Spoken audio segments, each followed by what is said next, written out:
부자들이 말해주지 않는 진정한 부를 얻는 방법. 부의 추월차선. MJ 드마코. 젊은 나이에도 은퇴할 수 있다. 사람들은 보통 60, 70대에 은퇴한다. 그 나이에도 사람들은 먹고 살기 위해 힘들게 돈을 벌고 거의 파산 지경인 정부의 재정 지원 프로그램에 의지해야만 한다. 돈을 많이 모아두어서 인생의 황금기를 맞은 사람들은 은퇴 후에도 기존의 라이프 스타일을 유지한다. 또 어떤 사람들은 돈을 쓰기는커녕 죽을 때까지 벌기만 한다. 왜 이런 차이가 생길까? 천천히 부자 되기에 일생을 소진시켜버리기 때문은 아닐까? 그 방법이 성공하느냐 마느냐는 여러분이 통제할 수 없는 수많은 요인들에 의해 좌우되는데 말이다. 어쩌면 50년간 일에 매달리고 구두쇠처럼 살다 보면 언젠가 휠체어와 약봉투 곁에서 돈 많은 은퇴자로 늙어가는 당신을 발견할지도 모른다. 만약 50년이나 걸리는 여행이라면 떠날 가치가 있겠는가? 부를 향한 여행이 50년짜리라면 끌리지도 않을 뿐더러 결국 인생의 황혼기에 부자가 되는 사람들은 소수일 수밖에 없다. 건강하고 생기 넘치며 머리숱까지 무성한 젊은 나이에 은퇴하고 싶다면 사람들이 맹신하는 천천히 부자 되기 방법이나 경제학의 구루라 불리는 사람들의 가르침으로부터 자유로워져야 한다. 요약. 천천히 부자 되기는 시간이 너무 많이 걸린다. 그 시간에 얼마든지 돈이 되는 일을 할 수 있다. 천천히 부자 되기는 당신의 시간을 소모시켜 실패하게 하는 게임이다. 인생의 진정한 황금기는 당신이 젊고 지각 있고 생기 넘칠 때다. 돈은 기하급수적으로 벌어들이는 것이다. 천천히 부자 되기는 꿈을 짓밟는다. 10대 시절 나는 젊은 부자에 대해 회의적이었다. 부 더하기 젊음이라는 공식은 성립하지 않는 것처럼 보였다. 나는 신체적으로 타고난 재능이 없었기 때문이다. 젊은 나이에 부자가 된 사람들은 일반적으로 엄청난 경쟁을 뚫거나 재능을 타고나서 배우나 가수 혹은 연예인이나 운동선수로 성공한 사람들이다. 내가 그런 사람들의 뒤를 쫓는다는 건 불가능했다. 그래서 나는 일찌감치 꿈을 포기했다. 진학하고 취직하고 가진 것에 만족하고 희생하고 검소하게 살면서 돈을 마음껏 써보겠다는 꿈과 저택과 외제차에 대한 욕심을 버려야겠다고 생각했다. 하지만 나는 여전히 꿈을 꾸고 있었다. 쉽다라면 누군들 그러지 않겠는가. 특히 내가 꿈꾼 것은 자동차. 그 중에서도 람보르기니 카운타크였다. 내 인생을 바꾼 90초. 나는 시카고에서 자랐다. 어렸을 적에는 친구가 별로 없는 뚱뚱한 아이였다. 나는 또래 여자아이들이나 스포츠에는 관심이 없었다. 대신 도넛을 한가득 물고 톰과 제리를 보며 소파에서 뒹굴기를 좋아했다. 부모의 보살핌은 받지 못했다. 부모는 내가 아주 어렸을 때 이혼했고 우리 형제는 어머니 손에 자랐다. 어머니는 대학을 나오지 않았고 KFC에서 닭 튀기는 일을 했던 것을 제외하면 이렇다 할 직업도 없었다. 그래서 나는 주로 군것질을 하거나 에이특공대를 보는 등 하고 싶은 대로 하며 살았다. 당시 내가 기울인 노력이라곤 누워서 텔레비전 채널을 돌리기 위해 고장난 리모컨 대신 부러진 빗자루 막대를 들어 올리는 것뿐이었다. 또 집 근처 아이스크림 가게에 갈 때만 움직였다. 달달한 아이스크림이 주는 기쁨은 내게 유일한 위안이었다. 여느 날과 다를 바 없는 날이었다. 나는 아이스크림 가게에 도착했을 때 그것을 보았다. 80년대에 크게 흥행한 영화 캐논볼에 등장해서 유명해진 람보르기니 카운타크. 나의 드림카가 바로 눈앞에 있었다. 나는 마치 신을 목격한 신도라도 된 듯이 근엄하고 전능한 왕처럼 서 있는 그 차를 넋을 놓고 바라보았다. 경이로움에 휩싸인 나는 어느새 아이스크림을 먹겠다던 생각도 까맣게 잊었다. 람보르기니 카운타크 사진을 내 방 벽에 붙여놓았을 뿐만 아니라 자동차 잡지에 나올 때마다 침을 흘리며 감상하곤 했기 때문에 그 차에 대해서 속속들이 다 알고 있었다. 정교하고 사악하고 터무니없이 빠른 그 차는 우주선을 본뜬 문을 달고 있었으며 불경스러울 정도로 비쌌다. 바로 그 차가 마치 엘비스 프레슬리가 다시 살아 돌아오기라도 한 것처럼 바로 내 눈앞에 있다니. 몇 분간 넋을 놓고 있다가 한 젊은 남자가 아이스크림 가게를 나와 차를 향해 걸어오는 것을 보고서야 정신을 차렸다. 그 남자는 기껏해야 25세쯤 되어 보였다. 청바지에 약간 큰 플란넬 셔츠를 아이언메이드 콘서트 기념 티셔츠에 받쳐 입고 있었다. 나는 그 남자가 차 주인일 리는 없다고 생각했다. 주름이 자글자글하고 머리가 희끗하니 약간 벗겨지고 두 계절은 지난 옷을 입은 나이 든 남자를 상상했기 때문이다. 그런데 그가 주인이었다. 나는 그 남자가 복권에 당첨되지 않았을까 추측했다. 아니면 억대 유산을 물려받은 부잣집 자식일 수도 있다. 아니면 운동선수거나. 그래, 그거다. 나는 그 사람이 운동선수라고 결론지었다. 그런데 갑자기 이런 마음이 들었다. 저 남자한테 직업이 뭐냐고 직접 물어보면 되잖아? 내가 다가가자 차 주인은 두려움을 감추듯 억지 미소를 지으며 차를 열었다. 우와, 차 문은 하늘을 향해 수직으로 열렸다.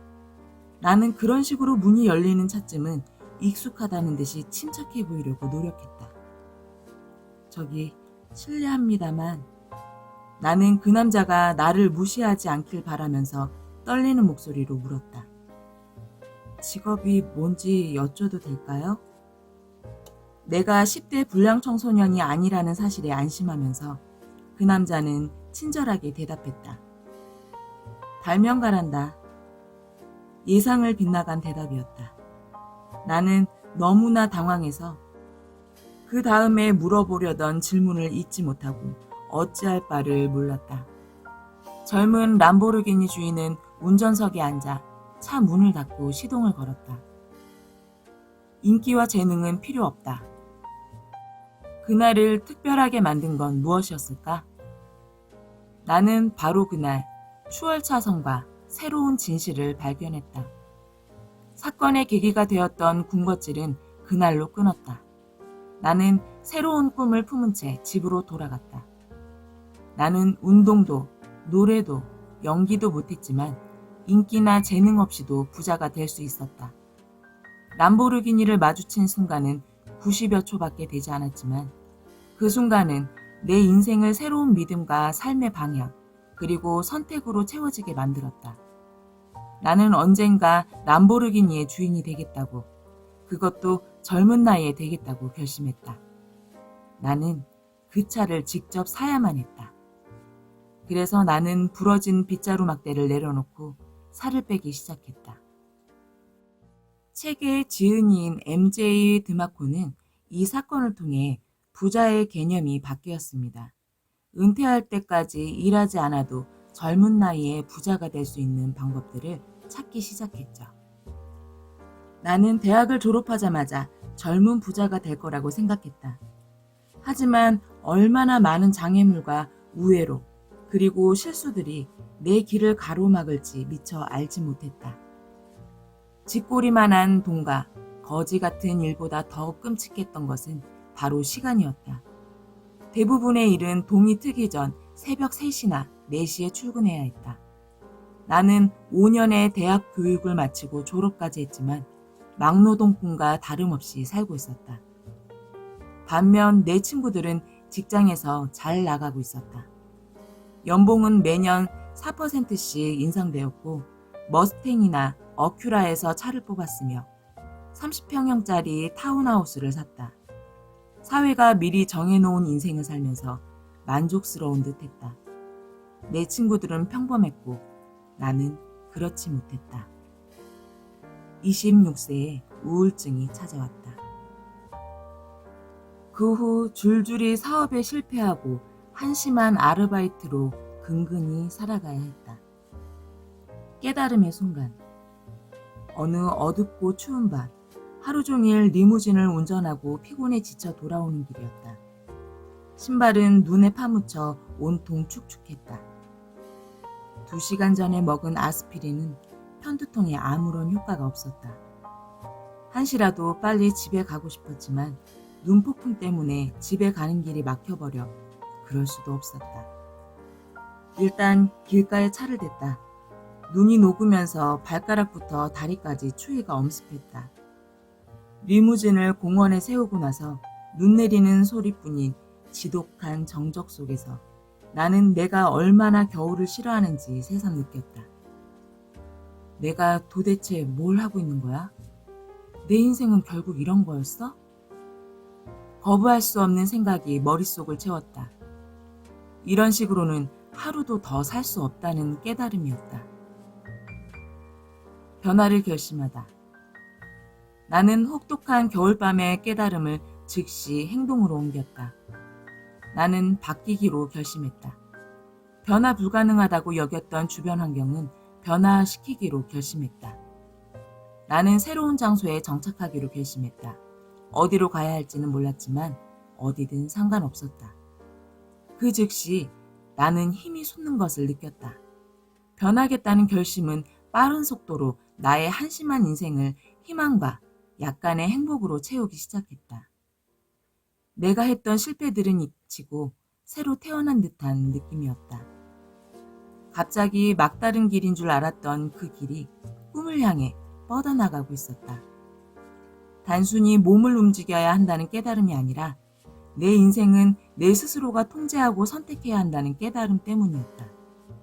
예전에 미처 생각하지 못했던 몇 가지 선택사항에 대해 생각해 보았다. 스스로에게 다음과 같은 간단한 질문을 던졌다. 아무 제약 없이 고를 수 있다면 내가 살고 싶은 지역은 어디지? 나는 내가 중요시하는 요소들을 고려하여 지도에서 5개의 도시를 골라 표시했다. 바로 그 다음 달에 나는 이사했다. 아니, 도피했다고 말하는 편이 정확하겠다. 서행 차선에서 추월 차선으로 갈아타기. 나는 직업도 친구도 가족도 없이 $900만 들고 피닉스에 도착했다. 내가 가진 거라곤 330일간 해가 쨍쨍한 날씨에 추월 차선에 올라 부자가 되겠다는 불타는 의욕뿐이었다. 비록 가난했고 경비시설도 없었지만 나는 부자가 된 느낌이었다. 내 인생을 통제하는 사람은 바로 나였기 때문이다. 내가 손댄 여러 가지 사업 중 하나는 웹사이트를 구축하는 일이었다. 시카고에서 리무진 운전을 하던 시기에도 나는 한가한 시간에는 꼭 책을 읽었다. 나는 시간을 허투루 쓰지 않았다. 공항에서 고객을 기다리거나 고객이 술집에서 거나하게 취하는 사이에도 나는 차에 앉아서 책을 읽고 또 읽었다. 나는 재무나 인터넷 프로그래밍에서부터 부자들의 자서전에 이르기까지 모든 것을 공부했다. 이제 이어질 내용부터는 홍익인간의 널리 인간을 이롭게 하라. 그 말을 염두에 두시고 들어보시면 좋을 것 같아요. 인터넷 접속에는 지리적 제한이 없으므로 이 사업을 그대로 피닉스로 옮겨 이어나갈 수 있었다. 하지만 내 이전 사업들과 마찬가지로 큰 돈이 되지는 않았다. 하지만 이번에는 사정이 조금 달랐다. 나는 돈도 직업도 믿는 구석도 없이 낯선 도시에 와 있었다. 이 사업에 매달려야만 했다. 나는 공격적으로 웹사이트를 홍보했다. 이메일을 보내고 고객 확보 전화를 돌리고 편지를 보냈다. 검색 엔진 최적화 기술을 배웠다. 책을 살 돈이 충분하지 않았으므로 매일같이 피닉스 도서관에 들러 인터넷 프로그래밍 언어를 공부했다. 웹사이트를 개선하고 그래픽과 저작권에 대해 공부했다. 도움이 될 만한 지식이라면 무엇이든지 습득했다. 그러던 어느 날 돌파구를 찾았다. 캔자스에 위치한 한 회사가 내 웹사이트를 극찬하며 자기네 회사의 웹사이트 디자인을 맡아달라는 전화를 해왔다. 웹디자인은 내 전공 분야가 아니었으므로 $400의 사례금도 고맙게 받았다. 그 회사는 사례금이 거저나 마찬가지라고 생각했지만 나는 24시간 안에 웹사이트를 완성해 보였다. 나는 흥분했다. 24시간 만에 월세의 대부분을 마련한 것이다. 그러고 나서 공교롭게도 바로 24시간 후에 뉴욕의 한 회사로부터 웹사이트를 제작해달라는 똑같은 주문을 받았다. 이번에는 $600를 받았고 이틀 만에 완성해 보였다. 다음 달 월세도 번 것이다. 물론 큰 돈은 아니지만 빈털터리에서 시작하여 사흘 만에 $1,000를 벌고 나니 $5,000만 복권에 당첨된 듯 했다. 피닉스에서 보낸 몇 달 만에 나는 고객의 관심을 끌었고 생애 최초로 내 힘으로 생활비를 벌 수 있었다. 꽃 배달도, 접시 닦기도, 피자 배달도, 엄마 집에 얹혀 살지도 않고 온전히 내 스스로 돈을 번 것이다. 이제 내 인생은 순풍을 타고 부자가 되는 길을 향해 나아갈 것만 같았다. 하지만 아직 빠진 것이 있다는 사실을 알고 있었다. 내 수입의 대부분은 웹사이트 광고가 아니라 디자인으로부터 나오고 있었다. 즉, 나는 웹사이트 구축 작업에 시간을 들여야만 수입을 얻을 수 있었다.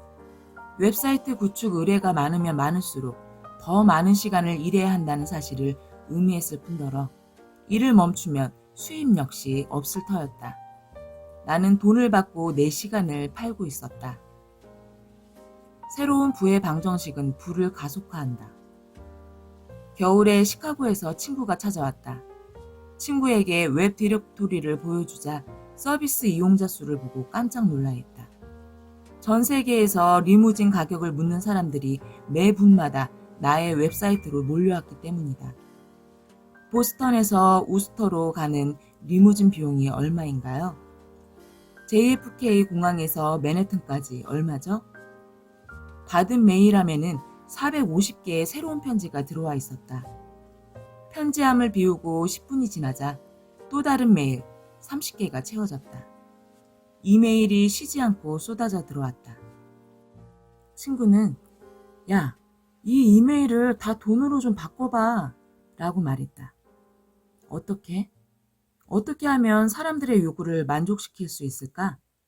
나는 친구가 남기고 간 과제를 해결해야겠다고 마음먹었다. 며칠에 걸쳐 나는 완전하지는 않지만 해결책을 고안해냈고 시도해보기로 했다. 바로 광고를 게시할 공간 대신 클릭하면 해당 웹사이트로 이동하는 리드 광고를 파는 것이었다. 하지만 이 수익 모델이 새롭고 획기적이긴 해도 고객들에게 유익하다는 믿음을 줄 만큼 입증된 데이터가 없다는 것이 문제였다. 당시는 1990년대 후반이었고 내가 도입하기 전까지 리드 광고는 지금처럼 잘 알려진 것이 아니었음을 감안하기 바란다. 나는 위험을 감수하고 실행에 옮겼다. 단기적으로 내 수입을 갉아먹으리라는 예상은 적중했다. 나는 이 전략이 만약 성공한다 해도 수익을 내기까지 몇 달이 걸리리라 예상을 했다. 새로운 시스템을 도입한 첫 달에 $473를 벌었다. 둘째 달에는 $694를 벌었다. 셋째 달에는 $970, 그 다음 달에는 $1,832, 그리고 $2,314, $3,733. 성공이었다. 사업 수익, 개인 소득, 그리고 자산은 기하급수적으로 성장했지만 문제가 없는 것은 아니었다. 방문자 수가 늘수록 클레임과 피드백을 비롯해 해결해야 할 과제 역시 늘어났다.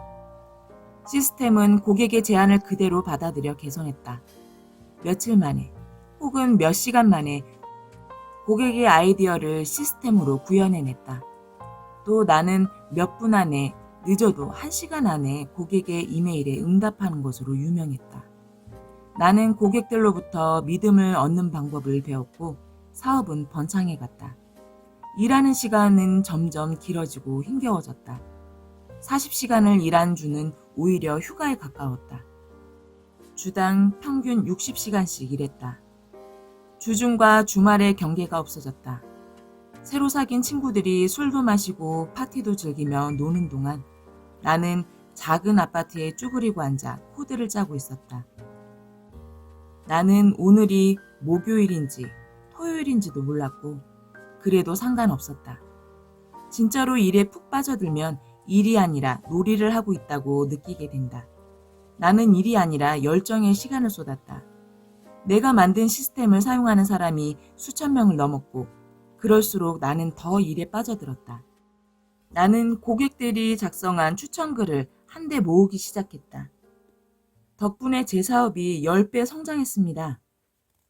이 웹사이트 덕분에 가장 큰 고객을 얻을 수 있었어요. 제 사업이 성장하는데 없어서는 안 될 존재입니다. 이런 피드백은 돈에 맞먹는 가치가 있었다.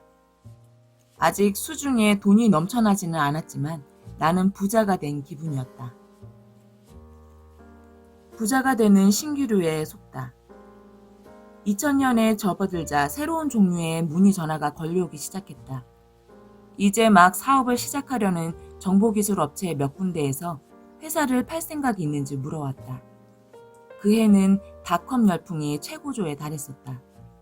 기술을 팔아 떼돈을 벌었다는 닷컴 사업가에 대한 소문이 들려오지 않는 날이 하루도 없었다. 그럼 나도 회사를 팔고 싶어 했을까? 당연히 그렇다. 나는 회사를 매각하라는 전화를 총 3번 받았다. 한 번은 25만 달러, 한 번은 55만 달러, 한 번은 120만 달러를 제시해왔다. 나는 마지막 제안을 받아들여 부자가 되었다. 아니, 거의 그럴 뻔했다. 기쁨은 오래가지 않았다. 당시에 나는 120만 달러가 큰 돈이라고 생각했지만 결코 그렇지 않았다. 세금과 쓸데없는 스톡옵션 때문이었다. 나는 그 돈을 잘못 투자했다. 나는 부자처럼 보이고 싶어서 쇠고래의 콜벳을 샀다. 나는 내가 부자가 된 것으로 착각했다. 닷컴 열풍이 잦아들 즈음 내 수중에 남은 돈은 30만 달러가 채 안 되었다. 정보기술의 거품이 붕괴하자 그 여파 때문에 적어도 내 회사를 매입한 사람들은 힘든 상황에 놓였다. 내 충고에도 불구하고 그들이 내린 몇 가지 잘못된 결정 때문에 단기적으로는 수익 증가를 보았을지 모르지만 장기적으로 회사의 성장에 치명타를 입었다. 돈이 무한정 들어오기라도 할 것처럼 펑펑 써댄 결과였다. 주문 제작 방식 물병이나 로고를 박은 티셔츠 따위에 뭐하러 돈을 쓴단 말인가? 수익에 직접적인 영향도 없는데 말이다. 회사의 경영 주체는 이사회였고 결정 과정은 느렸다. 고객의 의견은 무시되었다. 회사는 위기를 빠져나올 충분한 자금을 확보하고 있었지만 내가 탄생시킨 웹사이트는 천천히 죽어가고 있었다. 몇 달 후 파산 위기에 놓인 회사는 내 웹사이트가 아직 수익을 내고 있음에도 불구하고 폐쇄의 여부를 표결에 붙였다. 정보기술 투자자는 씨가 말랐고 스톡옵션은 휴지 조각이 되었다. 모두들 제 살 길 찾기에 바빴다. 나의 창조물이 사람들로부터 잊히는 모습을 보고 싶지 않았던 나는 내 웹사이트를 헐값에 다시 사들이겠다고 제안했다. 25만 달러를 제시했고 내 사비를 들였다. 제안은 받아들여졌고 내가 1년 전에 팔았던 그 회사는 다시 내 손에 들어왔다. 이제 회사를 경영하고 수익을 내서 회사를 사느라 받은 대출금을 갚아 나가야만 했다. 남은 돈은 전부 사업에 재투자했다. 회사를 다시 찾고 나니 새로운 욕심이 생겼다. 닷컴 위기를 무사히 넘기는 것뿐만 아니라 회사를 번창하게 만들자는 욕심. 돈이 열리는 나무의 탄생. 회사를 넘겨받은 후 18개월 동안 나는 서비스를 한 차원 업그레이드 시키는 데 힘을 쏟았다. 나는 계속해서 웹사이트를 개선해 나갔다. 새로운 기술을 접목시키고 고객의 소리에 귀를 기울였다. 자동화와 프로세스 개선에 열정을 쏟아부었다. 프로세스와 시스템을 간소화하는 과정에서 어떤 변화가 느리게 또 꾸준하게 생겨났다. 나는 점점 더 적은 시간을 일에 투자했다. 어느 순간 하루에 10시간이 아니라 1시간만 일하고 있었다. 그래도 돈은 들어왔다. 하루는 라스베이거스로 날아가 흥청망청 도박을 즐겼지만 그래도 돈은 들어왔다. 한 번은 나흘간 알아누웠지만 그래도 돈은 들어왔다. 한 달은 주식을 사고 파는데 보냈지만 그래도 돈은 들어왔다. 바로 그때 나는 내가 이룬 것이 무엇인지 깨달았다. 그것이 바로 추월차선이었다. 나는 스스로 살아있는 돈이 열리는 나무가 된 것이다. 나는 하루 24시간, 한 주 7일 동안 돈을 벌어들이는 무성한 돈나무일 뿐만 아니라 내 인생을 돈과 맞바꿀 필요도 없었다. 단지 한 달에 몇 시간만 물을 주고 햇볕을 쬐어주는 것으로 충분했으며 그 일이라면 얼마든지 환영이었다. 지속적으로 관심을 주지 않아도 돈나무는 성장하고 열매를 맺었으며 내가 하고 싶은 일은 무엇이든 할 수 있는 자유를 주었다. 회사는 내가 되찾은 이후 일약 성장세를 탔다. 어떤 달에는 20만 달러가 넘는 수익을 냈다. 매출이 아니라 수익 말이다. 성과가 좋지 않은 달에는 10만 달러 정도였다. 나는 보통 사람들의 연봉에 해당하는 돈을 2주 안에 벌었다.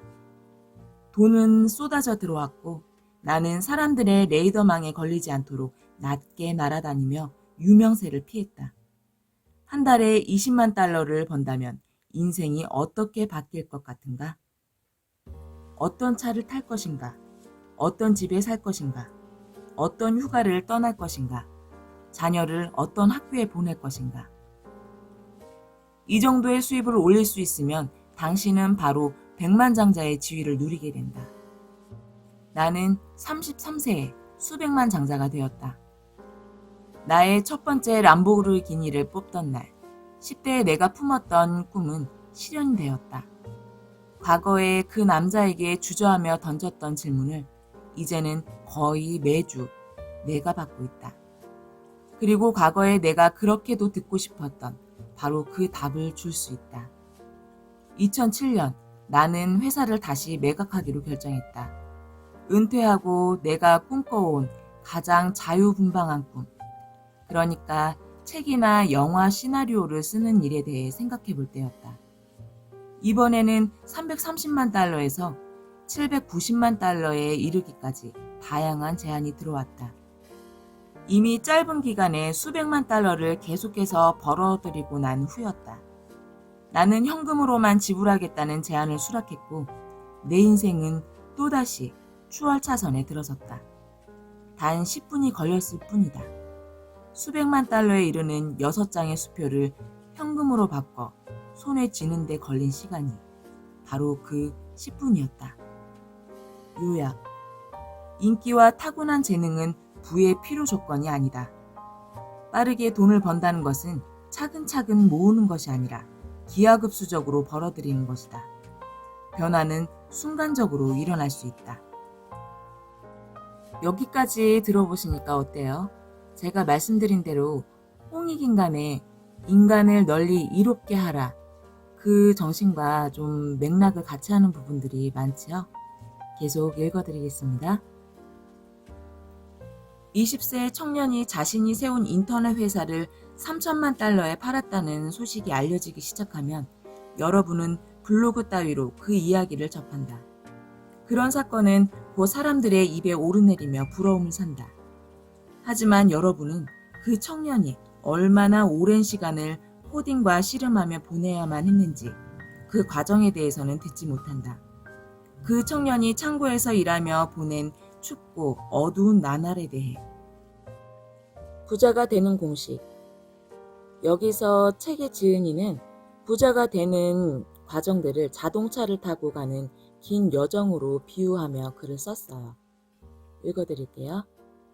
부자가 되는 공식은 국토대장정만큼이나 길고 어렵다.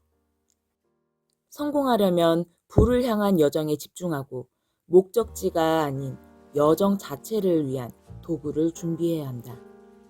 그 공식을 풀려면 공식을 구성하는 4가지 요소를 이해해야 한다. 1. 지도. 지도는 여러분이 나아갈 방향을 인도한다. 지도는 여러분의 경제관념과 부와 돈에 대한 신념에 해당된다. 여러분이 부를 향해 나아갈 길은 다음의 3가지 유형으로 요약된다. 1. 인도. 2. 서행차선. 3. 추월차선. 요리법과 마찬가지로 여러분의 지도는 왜, 어디서, 어떻게, 무엇을에 따라 쓰여질 것이다. 2. 차량. 여러분이 탈 차량은 바로 여러분 자신이다. 다른 누구도 아닌 여러분 스스로가 여정을 떠나는 것이다. 여러분의 차량은 오일, 연료, 엔진, 운전대, 유리창, 마력, 그리고 가속 페달로 이루어진 복잡한 존재로 여행 과정에서 최대의 효율을 낼 수 있도록 계속 점검하고 정비해 주어야 한다. 3. 길. 길은 여러분이 여행하는 재정적 진로다. 예를 들어 여러분이 직업의 길을 여행한다면 제한적인 선택을 할 수 있다. 기술자가 되거나 프로젝트 매니저, 외과 의사, 배관공 또는 트럭 운전사가 될 수도 있다. 사업의 길을 선택한다면 부동산 투자자, 자영업자, 프랜차이즈 사장, 인터넷 마케터 혹은 발명가가 될 수도 있다. 자동차 여행과 마찬가지로 여러분은 수많은 길 중 하나를 선택해 나아가면 된다. 4. 속도. 속도는 여러분의 생각을 실행으로 옮기는 일이자 능력이다. 텅 비고 곱게 뻗은 길 위에 페라리를 타고 있다 하더라도 가속 페달을 밟지 않으면 움직일 수 없다. 속도를 내지 않으면 여러분의 지도는 방향을 잃고 차는 멈추고 길은 사방이 막혀버릴 것이다. 부자가 되는 길은 공짜가 아니다. 추월차선 여행을 성공적으로 마친 사람들은 거친 길 위에서 살고 죽기를 두려워하지 않는 전사들이다. 부자가 되는 길에는 희생이 따르며 이미 돈이 많은 사람이라고 해도 예외는 아니다. 부를 향한 여정이 쉬웠더라면 부자가 아닌 사람이 어디 있겠는가? 부자가 되기 위해서는 대가를 치를 준비를 해야 한다.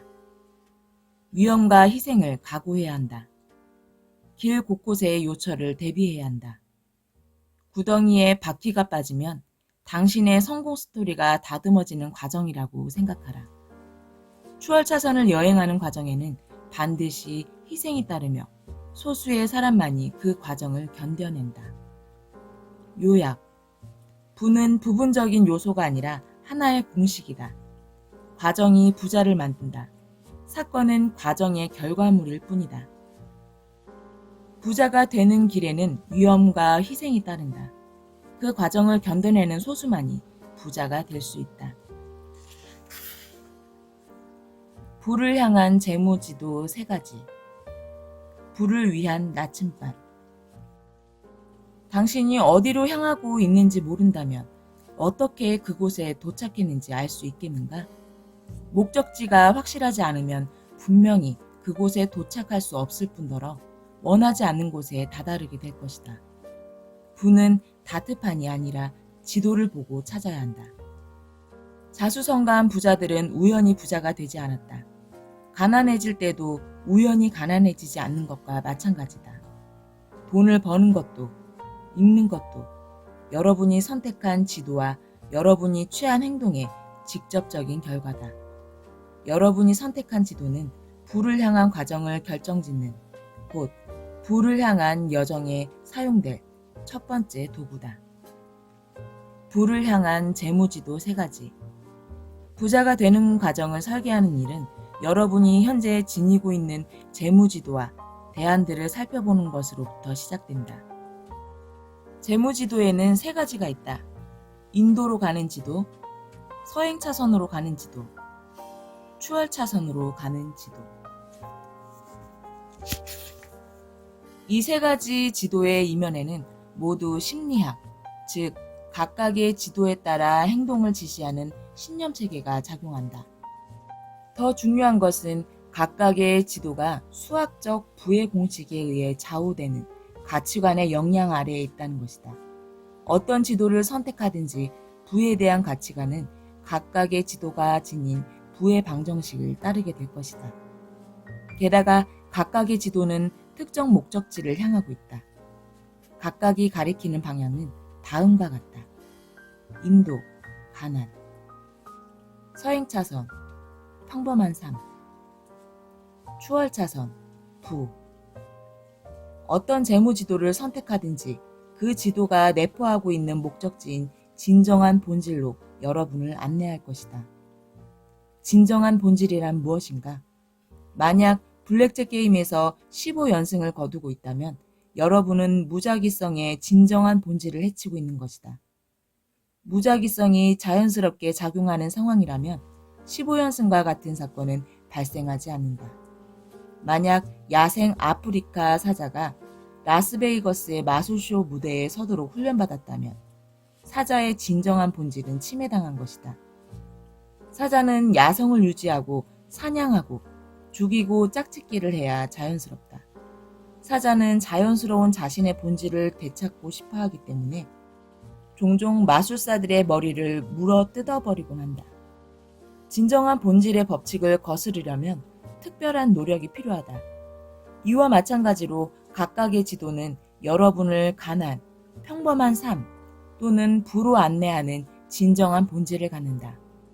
예를 들어 인도를 따라 여행하기로 선택한 사람은 분명 가난한 인생을 살게 될 것이다. 다른 지도를 손에 쥐고서도 결과적으로 부를 얻을 수 있을지 모르지만 부로 인도하지 않는 지도를 사용해서 부에 도달하는 일은 불가능하다. 각각의 지도는 이정표 역할을 하는 핵심 사고방식을 포함한다. 사고방식의 기준은 다음과 같다. 부채에 대한 인식. 빚이 당신을 통제하는가? 당신이 빚을 통제하는가? 시간에 대한 인식. 당신은 시간을 어떻게 인식하고 관리하는가? 시간이 많은가 적은가? 별로 중요하지 않은가? 교육에 대한 인식. 당신의 인생에서 교육의 역할은 무엇인가? 돈에 대한 인식. 당신의 인생에서 돈의 역할은 무엇인가? 돈은 도구인가 장난감인가? 많은가 적은가? 주요 수입원. 당신의 주요 수입원은 무엇인가? 부를 늘리는 주요 전략. 어떻게 순자산을 늘리고 부를 얻었는가? 혹은 그런 적이 있는가? 부에 대한 인식. 부를 어떻게 정의하는가? 부의 방정식.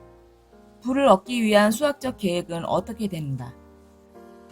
어떤 부의 방정식이 당신의 부에 대한 가치관의 근간을 이루고 있는가? 목적지. 목적지가 있는가? 있다면 어떤 모습인가? 책임감과 통제력.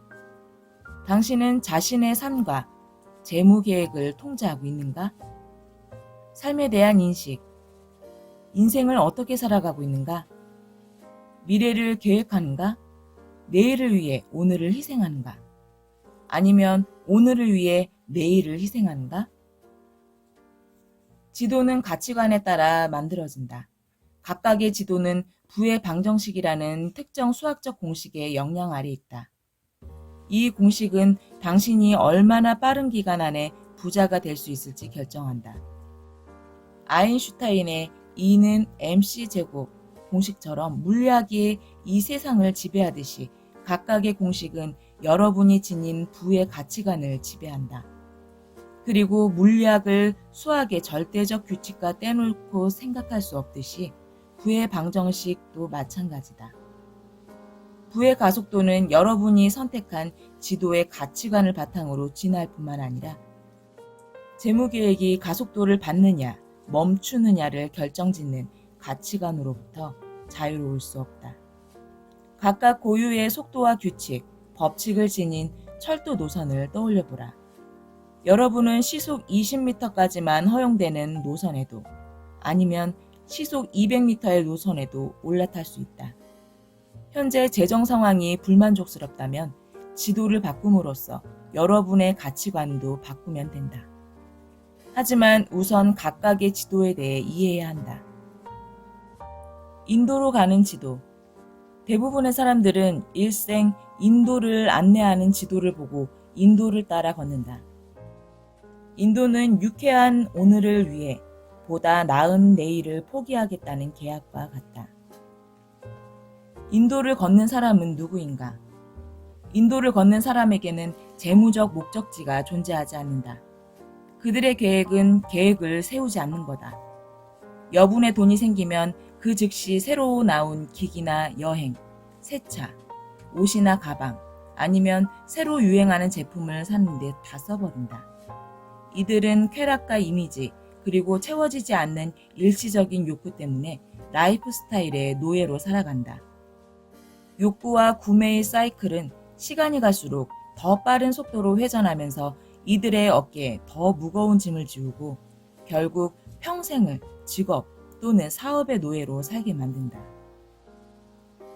인도 여행자의 사고방식. 인도로 가는 지도에는 여행자의 행동을 결정짓는 몇 가지 특징이 포함되어 있다. 이 특징들은 곧 인도를 택한 사람들의 사고방식이다. 부채에 대한 인식. 신용거래는 참 좋은 제도야. 신용카드, 부채 정리, 자동차 할부금 같은 제도 덕분에 나는 월급이 적어도 현재를 즐길 수 있지. 사고 싶은 게 있으면 나는 지금 당장 사버릴 거야. 시간에 대한 인식. 시간은 충분해. 나는 내일이 오지 않을 것처럼 돈을 쓸 거야. 젠장, 앞으로 며칠 안에 갑자기 죽을지도 모르는데 돈은 모아서 뭐 하겠어? 교육에 대한 인식. 졸업과 동시에 공부하는 담 쌓았어. 만세. 돈에 대한 인식. 자랑할 게 있으면 자랑해야지. 뭐하러 만일을 대비한다? 나는 돈을 벌면 다 써버리지만 내야 할 돈은 제때 내. 그게 바로 책임감 있는 행동 아니겠어? 주요 수입원. 돈만 많이 주면 어디든 괜찮아. 내 목적은 돈뿐이야. 돈이면 다 되는 세상이니까. 부를 늘리는 주요 전략. 순이익? 나는 도박도 하고 복권도 사고 보험회사에 걸어둔 소송도 있는데 그런 것도 쳐주나? 부에 대한 인식. 실컷 누리다 죽는 사람이 바로 승자. 부의 방정식. 내 부의 방정식은 이거야. 부는 수입 더하기 빚. 목적지. 무슨 목적지? 나는 오늘에 충실하고 내일 따위는 신경 쓰지 않아. 책임감과 통제력. 나한테는 온갖 나쁜 일이 다 생겨. 저 사람 때문에 일이 안 풀려. 나는 피해자야. 이건 내 잘못이 아니야. 삶에 대한 인식. 오늘을 살고 내일은 개나 줘버려. 인생은 한 달 후를 내다보기에도 너무 짧아. 인생은 영원하지 않아. 젊음은 한때야. 게다가 난 언젠가 한탕 크게 할 거거든. 인도가 끌어당기는 것. 가난. 인도를 벗어나는 첫 단계는 내가 지금 인도 위에 서 있는 것인지도 모른다는 사실을 깨닫는 것이다. 방법은 그 다음에 바꾸면 된다. 인도를 걷는 사람의 부의 방정식은 소득 더하기 끌어다 쓸 수 없는 만큼의 부채다. 인도를 걷는 사람들은 자신의 소득과 빚의 합에 비례하는 라이프 스타일을 추구한다.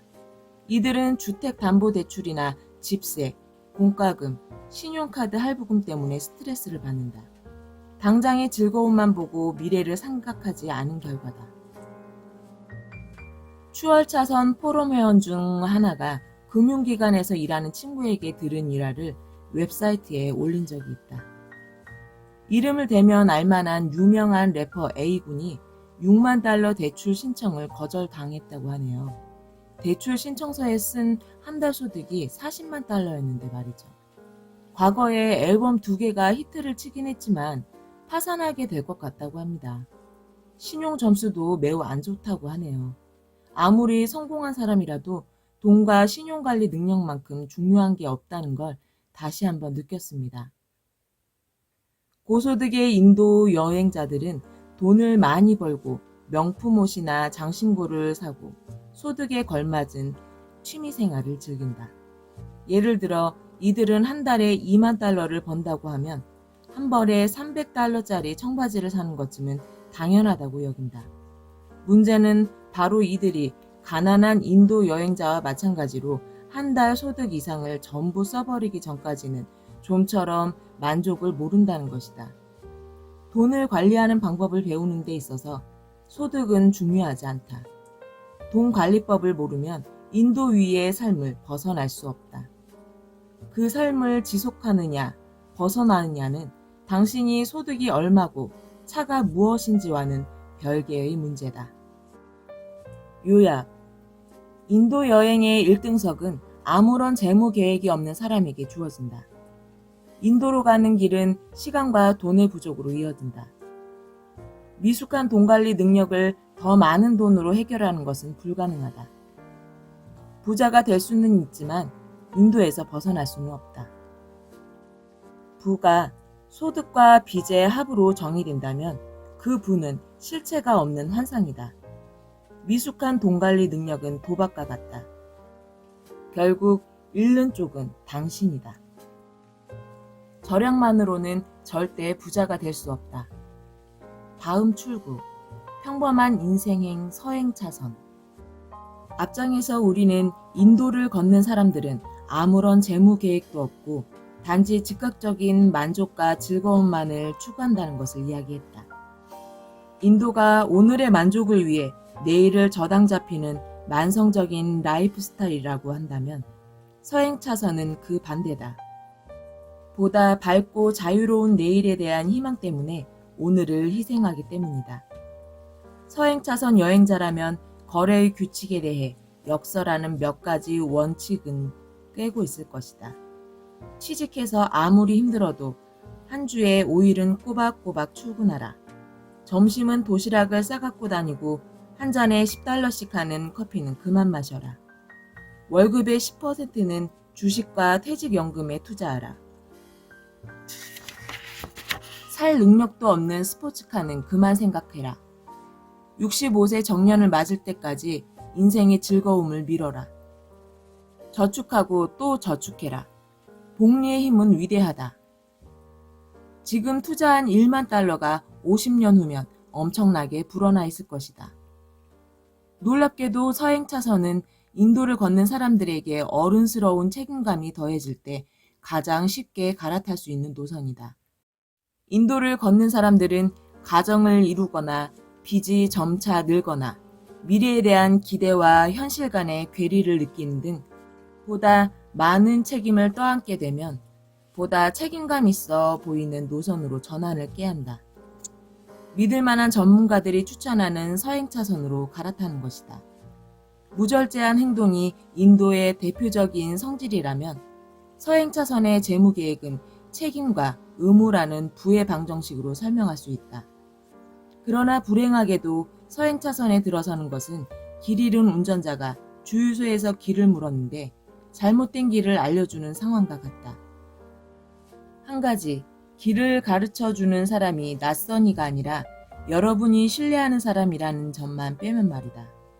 이들은 선생님, 텔레비전이나 라디오에 나오는 전문가, 재무설계사 또는 부모님이 될 수도 있다.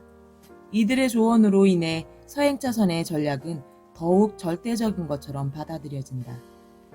서행차선은 오늘의 희생이 내일의 부로 돌아올 것이라는 가르침에 인생을 거는 도박에 지나지 않는데도 말이다. 당신은 젊어서 부자로 사는 인생 또는 늙어서 부자로 사는 인생 둘 중에 하나를 선택할 수 있다. 선택은 당신의 몫이지만 생각해 볼 필요도 없을 것이다. 당연히 30세의 부자가 되는 것이 65세의 부자가 되는 것보다 낫다. 부는 건강과 생기와 에너지, 그리고 머리카락도 조금 더 남아있는 젊은 시절에 가장 잘 즐길 수 있다. 부는 당신이 한 주에 50시간씩 40년 동안 일하느라 꿈 따위는 이미 산산조각난 인생의 황혼기에 접어들었을 때가 아니라 인생의 정점에 있을 때 누려야 한다. 우리 모두 그 사실을 잘 알지만 여전히 4, 50년 후에 부를 약속하는 재무지도에 충실하게 인생을 걸어간다. 당신은 서행차선 계획이 정말로 효과가 있는가를 먼저 의심해 보아야 한다. 전 세계적인 불황 속에 서행차선이 불확실한 길이라는 사실이 드러나고 있다. 직업을 잃으면 서행차선 계획은 실패다. 주식으로 모은 돈의 50%를 잃어도 계획은 실패다. 주택시장의 위기로 1년 만에 부동자산의 40%를 손해본다면 계획은 실패다. 그 계획은 당신이 통제할 수 없는 시간과 요소들의 근거에서 짜여 있으므로 실패할 수밖에 없다.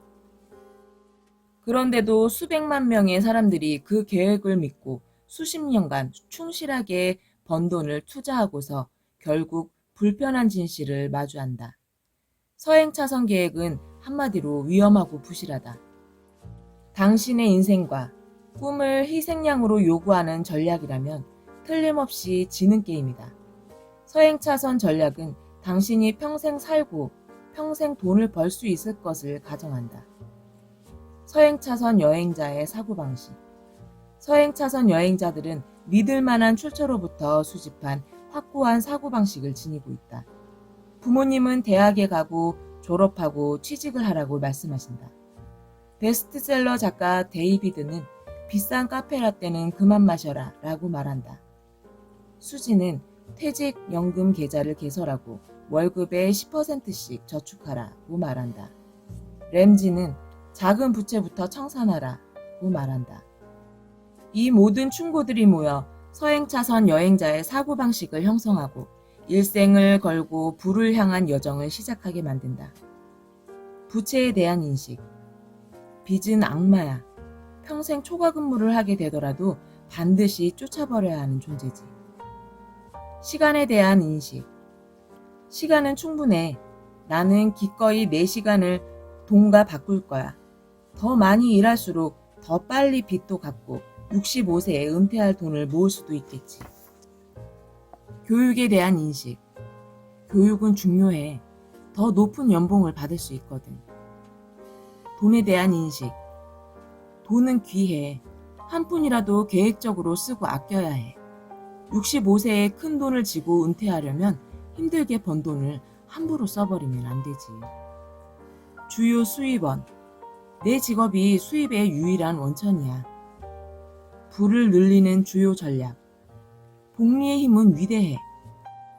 오늘 투자한 $10가 50년 후에 30만 달러가 될 거거든. 뮤추얼 펀드, 집값 상승. 퇴직연금도 빠뜨릴 수 없지. 부에 대한 인식, 일, 저축, 투자. 40년 동안 반복해서 65세 정도 되면 편안하게 은퇴할 수 있겠지. 아니면 운이 좋아 매년 12% 수익을 본다면 아마도 55세쯤 은퇴할 수 있을 거야. 부의 방정식. 부는 직업 더하기 투자. 목적지. 인생의 황혼기에 즐기는 은퇴 후의 안락한 삶. 책임감과 통제력. 내게는 가족을 부양할 책임이 있지. 그러려면 회사, 재무 설계사, 정부, 경제 호황에 의존해야 한단 말이야. 삶에 대한 인식. 작은 것에 만족하라. 불가능한 꿈은 버려라. 저축하며 검소하게 살고 불필요한 위험은 피하라. 그러다 보면 부자가 되어 은퇴할 수 있을 것이다. 당신이 서행차선의 거짓말에 속고 있다는 사실을 어떻게 알 수 있을까? 다음은 서행차선의 여정에 필요한 준비물 목록이다. 서행차선 여행에 필요한 무기. 진학, 검소, 좋은 성적, 비싼 커피 마시지 않기, 졸업, 학위 취득, 자립, 부채 해결, 초과 근무, 알뜰 쿠폰, 승진, 신용카드 해지, 월급의 10% 저축, 정액 분할 투자, 퇴직연금 가입, 주식시장, 뮤추얼 펀드에 투자, 주택 매입 후 보유, 주택담보대출 조기 청산, 수표, 연금, 보조금, 개인 퇴직연금 계좌, 다각화, 소득 수준 이하의 생활, 보험 세금 공제, 복리에 대한 이해. 위와 같은 전문 용어들을 접하게 되면 경계하라. 누군가가 서행차선 전략을 부자가 되는 종합적인 계획이라고 당신을 속이려 들지 모르기 때문이다. 알뜰 쿠폰이나 다른 서행차선 전략들이 쓸모없는 것은 아니지만 그 자체로서 하나의 계획이 될 수는 없다. 서행차선을 계획의 일부가 아니라 하나의 종합적인 계획으로 여기면 문제가 된다. 이 둘을 구분하는 것은 매우 중요하다. 올바른 재정적 규범이라면 돈 버는 방법 하나하나를 초월하여 존재해야 하기 때문이다. 오늘은 여기까지고요. 지금까지 읽어드린 내용은 책의 내용을 축약해서 읽어드린 겁니다. 나머지 부분은 다음번에 또 기회가 되면 만들어서 올려드리도록 할게요.